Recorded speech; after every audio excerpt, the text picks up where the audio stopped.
अस्सलाम वालेकुम। मैं हूं मोहसिन दुरानी। मैंने रिसेंटली अपना एक यूट्यूब चैनल लॉन्च किया है, I am Mohsin Durrani. Reason ये था यूट्यूब चैनल के लॉन्च करने का कि यूट्यूब ने एक बड़ा ज़बरदस्त प्लेटफॉर्म दे दिया हमें कि जहां हम पॉजिटिविटी, नेगेटिविटी, खुशी, गम, तकलीफ सब कुछ शेयर कर सकते हैं। वहीं कुछ लोग बिलीव करते हैं इस बात पर कि हमें अपना एक्सपीरियंस, अपनी एक्सपर्टीज़ भी यहाँ शेयर करनी चाहिए, ताकि वो लोग जो सीखना चाहते हैं वो सीख सकें कुछ। और मेरा बिलीव यही है शुरू से कि मैं सीखने के मोड पर हूँ। I am on a learning mode. मैं सीख रहा हूँ, और जो लोग सीखते रहते हैं वो हमेशा कामयाब रहते हैं। ये कहना कि हम सीख चुके हैं, हम किसी को सिखाएंगे, ये थोड़ा सा गलत है। तो जो कुछ मैंने सीखा और सीख रहा हूँ, मैं चाहता हूँ कि यूट्यूब चैनल के थ्रू हम तमाम लोगों को सिखाऊं जो सीखना चाहते हैं। मेरा एक्सपीरियंस जो मैंने लास्ट 24-25 ईयर्स में गेन किया, हासिल किया, और मेरा एक्सपर्टीज़ जो मैंने इसी एक्सपीरियंस के थ्रू गेन किया, और तीसरी चीज़ मेरा पैशन यानी मेरा शौक़, वो मैं आप तक कम्युनिकेट करूँ। मैंने 1996 में अपना करियर स्टार्ट किया आउट ऑफ होम मीडिया से, जो उस वक्त एक पाकिस्तान में कहलाता था साइन बोर्ड इंडस्ट्री। तो 1996 में मैंने एक कंपनी, इसका नाम था SMF innovative science, systematical mechanical function, या उसको कह लीजिए शाह मोहम्मद फरीद साहब मरहूम, उनके साथ मैंने करियर स्टार्ट किया। वो ऑलरेडी साइंस इंडस्ट्री में थे, बिल बोर्ड्स मैन्युफैक्चर करते थे। ट्राईविजन साइंस आपने सुना होगा, जो एक ज़माने में शॉन सर्कल पे वो लगे होते थे, और उसको 3 डिस्प्ले वो देते थे, दैट इज़ कॉल्ड ट्राईविजन साइंस। तो वो हम मैन्युफैक्चर करते थे और उसी को फिर हम रेंट आउट करते थे। मैंने वहीं से करियर स्टार्ट किया, और फिर अल्हम्दुलिल्लाह 3 साल में यानी 1998 में 99 में हम वाहिद कंपनी थे पाकिस्तान की SMF इनोवेटिव साइंस, जिन्होंने ट्राईविजन साइंस एक्सपोर्ट किए यूके में, और यूके में वो साइंस पर इंस्टॉल हुए। तो I have learned a lot from मरहूम शाह मोहम्मद फरीद साहब से, और उन्होंने बहुत कुछ सिखाया मुझे। अब उस दुनिया में नहीं है, अल्लाह ताला उनकी मग़फ़िरत फरमाए, लेकिन वो एक बहुत बड़ा नाम था साइनेज इंडस्ट्री में इन 2000s ऑल्सो। उसके बाद फिर मैं मूव कर गया UAE, दुबई। वहाँ पे एक बड़ी मल्टीनेशनल कंपनी के साथ काम किया, वो भी साइनेज कंपनी थी। और वहाँ 2 साल काम करने के बाद मैं वापस कराची आया। कराची आकर मैंने अपनी कंपनी लॉन्च की, जिसका नाम था ग्लोबल आउटडोर्स। ग्लोबल आउटडोर्स ने बड़ा काम किया, साइन मैन्युफैक्चरिंग में भी, इंस्टॉलेशन में भी, कुछ नई जिद्दत लाने के लिए, कोई नई टेक्नोलॉजी लाने के लिए साइनेज इंडस्ट्री में। साथ साथ आई हैव लर्नड कि यहाँ बहुत सारी मुश्किलात हैं जो कि साइनेज इंडस्ट्री में हैं, जो अब आज तक हैं। साइनेज इंडस्ट्री को इंडस्ट्री का एक जो मिलना चाहिए था, एक प्रोटोकॉल मिलना चाहिए था, वो उनको नहीं मिल सका, और ये इंडस्ट्री बस साइन बोर्ड की इंडस्ट्री रही। लेकिन फिर मैंने मरहूम SH हाशमी साहब के साथ, जो कि एक लेजेंडरी एडवर्टाइजिंग इंडस्ट्री का नाम है, एक मेंटोर थे हमारे, उनके साथ मिलकर मैंने Pakistan outdoor media advertiser association बनाई, जिसका काम ये था कि उसने कोशिश करनी थी कि साइन बोर्ड को, जो साइन बोर्ड की इंडस्ट्री थी, इसको प्रॉपर इंडस्ट्री का एक नाम दिया जाए, और फेडरल गवर्नमेंट से कोशिश की जाए कि उसको कहा जाए कि इसको डिस्ट्रिक्ट ऑफिसर लोकल टैक्सेस के बजाय एक फेडरल गवर्नमेंट का कोई इदारा हो जो इसको रेगुलेट करे। आज तक हो ये रहा है कि डिस्ट्रिक्ट ऑफिसर लोकल टैक्सेस होता है सिटी गवर्नमेंट का, जो कि सिविल सेंटर में बैठते हैं, वही इसको पूरे को कंट्रोल करते थे। उस कंट्रोल में होता ये था कि करप्शन होती थी, अपनी मर्जी की परमिशन निकलती थी, एडवर्टाइज़र के अगेंस्ट जाता था, आज भी जाता है। एक साइन बोर्ड के पीछे एक और साइन बोर्ड खड़ा होता था, और एडवर्टाइज़र को पता नहीं होता था, लेकिन उसी का अपना एडवर्टाइज़र वो काम कर रहा होता था। तो बहुत सारी रेगुलेशंस थी जिनको हमने प्रॉपर्ली उसको रेगुलेट करना था, और फिर प्रॉपर एक सिस्टम बनाकर, एक रूल्स एंड रेगुलेशन बनाकर उसको इम्प्लीमेंट करना था। बड़ी कोशिश की मरहूम SH हाशमी साहब के साथ। उस ज़माने में नेमतुल्लाह खान एडवोकेट साहब नाज़िम होते थे, उनसे बड़ी मुलाकातें की।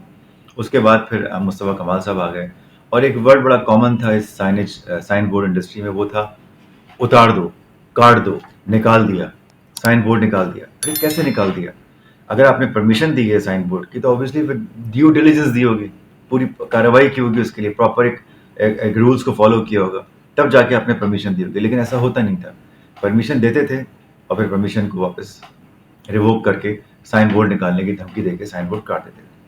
خیر میں اس پر ایک پوری آپ کو ویڈیو شیئر کروں گا ان اندر فیو ڈیز کہ کیا انڈسٹری تھی، اس کو کیسے کنٹرول کیا جا سکتا تھا، لیکن کنٹرول ہوئی نہیں ہو. سملرلی پھر میں نے جو ہے وہ گلوبل آؤٹ ڈورس کمپنی کو 2007 میں ایک بڑا سائیکلون آیا کراچی میں، جس میں بہت سارے سائن بورڈز جو ہیں وہ سائیکلون میں اس میں برباد ہو گئے، تباہ ہو گئے، گر گئے. Then I started my printing publication career. اور پھر ایک نیا ایکسپیرینس ہے پبلیکیشن کا. میں نے پاکستان کا پہلا out of home media magazine launch کیا، پبلش کیا ایز اے ینگ پبلشر. اس کا نام تھا سائن بز ایشیا. سائن بز ایشیا میگزین کا یہ تھا کہ پاکستان میں جو انڈسٹری ہے اس کو پروموٹ کرنا، اور پلس گلوبل جو ٹیکنیکس آ رہی ہیں، جو چینجز آ رہی ہیں انڈسٹری میں، جو ریولیوشن آ رہا ہے، اس کو ہمارے ایڈورٹائزر سے کمیونیکیٹ کرنا. تو میں واحد پبلشر تھا جو چائنا کی ایگزیبیشن میں اپنے سوٹ کیسز میں اپنے کپڑوں کے بجائے میگزینس رکھ کر وہاں جا کر ان کو ڈسٹریبیوٹ کرتا تھا free of cost.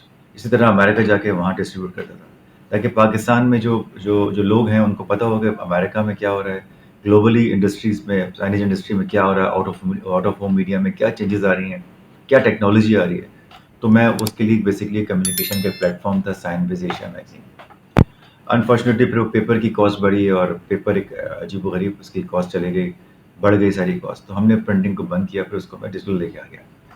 Then I move on to broadcast media, which you call entertainment media or news channel in Pakistan, that is called broadcast media or electronic media.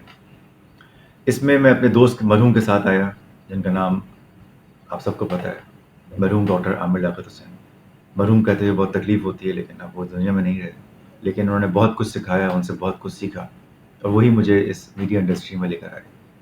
Well I was in New York, اور وہاں آ کے انہوں نے میرا کہا کہ بس چلیں محسن، چل کے وہیں کام کرتے ہیں. That time he was in Airway, so I served few months in Airway, and then we moved on to Jio Entertainment. Jio میں جب آئے تو پھر ہم نے رمضان ٹرانسمیشنز، اس کے بعد انعام گھر.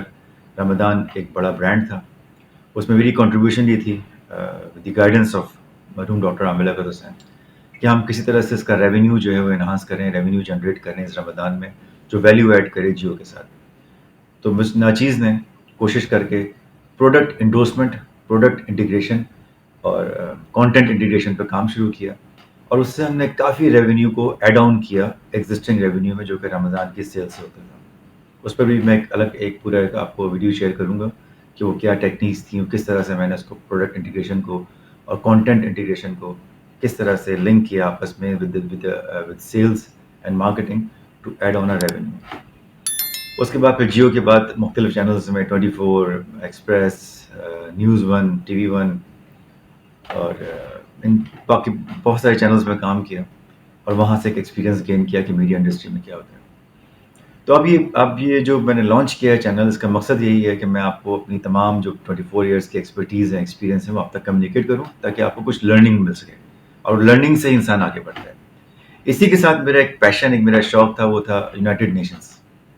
although I am not a part of government or any political party, لیکن میرا پیشن تھا کہ میں یونائٹیڈ نیشنز جا کے وہاں کے پروگرامس اٹینڈ کروں، اس کو دیکھوں، اس کا جو ایک بلڈنگ ہے، اس کی جو ایک اسٹرکچر ہے، اس کو دیکھوں، وہاں کے لوگوں سے ملوں، بات چیت کروں. تو میں اپنے ہی انویسٹمنٹ کر کے اور اپنے ہی پیسے خرچ کر کے میں یو این کے ڈفرینٹ پروگرامس کو اٹینڈ کرتا تھا. سنس لاسٹ 2007 سے میں جا رہا ہوں یو این اور پروگرامس اٹینڈ کر رہا ہوں. لکیلی مجھے پھر ایک این جی او مل گئی پاکستان کی، جس کے پاس اکنامک اینڈ سوشل کونسل کا ایک اسپیشل کنسلٹیو اسٹیٹس ہے، اور وہ این جی او ہے northern citizen community board based in Chitral. اور پھر 2015 سے اس کے پاس یہ اسٹیٹس ہے which is called special consultative status with economic and social council of United nations.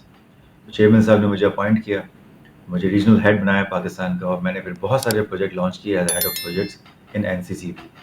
تو آپ جا کے وزٹ کیجیے گا ضرور ویب سائٹ www.nccb-un.org، کہ میں نے کتنے سارے پروجیکٹس لانچ کیے ہیں based on education, S D Gs, climate, against pollution, کافی کچھ کام کیا اس کے اندر. اور یہ سارا کام والنٹریلی کیا، آج تک میں والنٹریلی کر رہا ہوں and not getting any kind of payment from that NGO.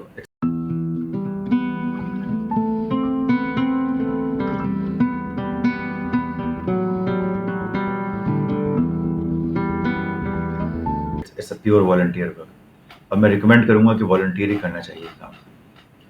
Similarly फिर मुझे पैशन था ह्यूमन राइट्स के ऊपर, तो ह्यूमन राइट्स के हवाले से एक और INGO ज्वाइन किया back in 2017, I think yes in 2017, international human rights commission based in Switzerland, और all over the country, all over the world वो इसके ऑफिसेस हैं। मैं इसके एशिया रीजन का हेड हूँ, एशिया रीजन को हेड करता हूँ और एडवाइज़र हूँ फॉर UN अफेयर्स। अल्हम्दुलिल्लाह उन्होंने इस काबिल समझा कि मुझे UN अफेयर्स का एडवाइज़र बनाएं। अगेन वॉलंटियर काम करता हूँ, कोई पैसे नहीं लेता, न किसी से कोई पैसे मांगता हूँ। मेरी टीम में आसिम इरशाद हैं जो कि डिप्टी कंट्री हेड है, प्लस डॉक्टर शहजाद अमीन साहब हैं जो कि कंट्री हेड हैं। मैं फिर इस पूरे रीजन को हेड करता हूँ।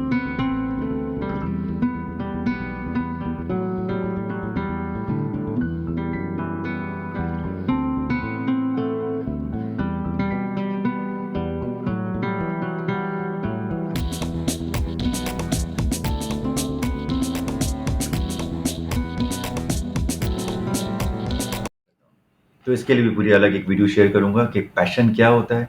पैशन को अचीव करने के लिए किसी भी NGO के लिए काम करने के लिए ज़रूरी नहीं है कि आप अपनी NGO बनाएँ, ज़रूरी नहीं है कि आप किसी NGO में एज़ ए एम्प्लॉय जाएँ। आपने अगर काम करना है, ह्यूमैनिटी को सर्व करना है, ह्यूमैनिटेरियन वर्क करना है, तो आपको उसके लिए विल चाहिए, सिर्फ विल चाहिए और थोड़ा-सा वक़्त चाहिए, और वर्क लाइफ बैलेंस जो है उसको मैनेज करना है, यानी पैशन और प्रोफ़ेशन को साइमल्टेनियसली मैनेज करना है। तो this is what I have learned. मैं इंशाल्लाह अपनी कमिंग वीडियोज़ में आपको ज़रूर शेयर करूँगा कि मैंने क्या सीखा, क्या सीख रहा हूँ, और उम्मीद है मुझे कि आप इसको एंजॉय करेंगे। तो ज़रूर विज़िट कीजिएगा मेरा YouTube channel, I am Mohsin Durrani. Thank you.